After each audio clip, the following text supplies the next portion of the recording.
চতুর্থীর দিন প্যান্ডেল এত ফাঁকা ভাবা যায়? তাও আবার আইটিআই পুজো মণ্ডপটা। বাবারে বাবা, আমি তো ভাবতেই পারিনি। দেখো কত সামনে থেকে মায়ের দর্শন করতে পেলাম। আমি তো এখান থেকে যাচ্ছি না, একদম কচ্ছপের মতন হাঁটবো। আর এদিকে পুলিশ কাকুগুলো আমাদের টেনে টেনে বাইরে নিয়ে যাচ্ছে, আর কানের কাছে বাঁশি বাজিয়েই চলেছে। শান্তিমতো মাকে দেখতেও দিচ্ছে না। কত কত সোনার গহনা পড়েছে না মা, দেখতে কি সুন্দর লাগছে। হ্যালো বন্ধুরা, কেমন আছো সবাই? আশা করি সবাই ভালো আছো। অবশ্য ভালো থাকতেই হবে, কেন কি পুজোর একটা দিন তো মনের মধ্যে আনন্দ আর ঠাকুর দেখার একটা ব্যস্ততা। তো আমিও ঠিক বেরিয়ে পড়লাম ঠাকুর দেখতে। শুরু করলাম কল্যাণীর A9 স্কোয়ার পার্ক থেকে। তো প্রথমেই দেখতে এত সুন্দর একটা প্যান্ডেল, দেখো বাইরে এতটা জায়গা, ভিড়টা খুব কমই আছে আজকে। তো ঝটপট চলে গেলাম সামনে, আর সবাই মনের মতন করে সামনে ছবি তুলছে, কেন কি জানি না আর চান্স পাবে কি না। তো যা এত ফাঁকা পাওয়া যায় না সব জায়গায়, এত এত ফাঁকা, বুঝতেই পারছি না যে কেন এত ফাঁকা। চারিদিকে এত ভিড় ঠেলাঠেলি, আমরাই খুব ভালো টাইমে এসেছি। আর দেখো এই ভেতরে এসে যে আমরা কতক্ষণ টাইম লাগিয়ে ছবি তুললাম আর ভিডিও করলাম, মানে ভাবতেই পারছি না যে এত ফাঁকায় ফাঁকায় আমরা ঠাকুরটা দেখতে পাবো। ভেতরটা খুব সুন্দর করে সাজিয়েছে, দেখো ময়ূরের সাজে। তো অনেকক্ষণ আমরা ছবি তুললাম, ভিডিও করলাম, মানে বুঝতে পারছি না যে ছবি তুলবো না ভিডিও করবো না চারিদিকটা দেখবো।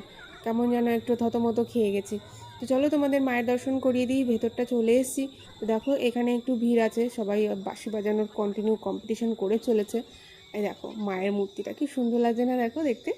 তো দেখো চারিদিকটা কত সুন্দর সাজ, খুব ভালো লাগলো প্যান্ডেলটা। আর বাইরে বেরোতেই মেলা বসেছে, তো যার যেটা ভালো লাগে সবাই কিনে নিচ্ছে, আমি তো কিছু কিনলাম না। তো চলো তোমাদের অন্য একটা প্যান্ডেল দেখাতে নিয়ে যাই।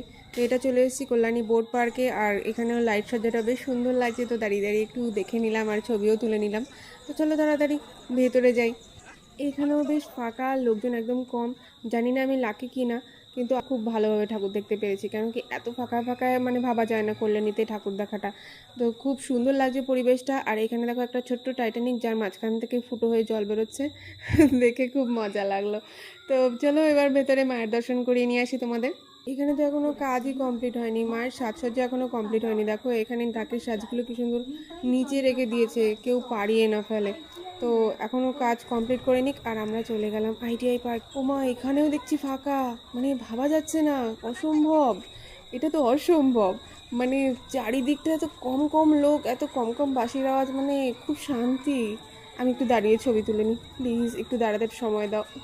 যেই দেখলো দাঁড়িয়ে আছি অমনি চেঁচামেচি শুরু করে দিলাম, আমাকে এদিক ওদিক যেতেই দিচ্ছে না, কোথাও যেতে দিচ্ছে না, খালি সোজা হাঁটো। আরে বাবা, এভাবে হাঁটা যায় নাকি? একটু দেখবো না, এত কষ্ট করে আসলাম, আর এত ফাঁকা তো সম্ভব না। তাই একটু মন ভরে দেখিনি, আর কচ্ছপের মতন হেঁটে হেঁটে যাবো, যাতে আমাকে দেখি হাঁটছি।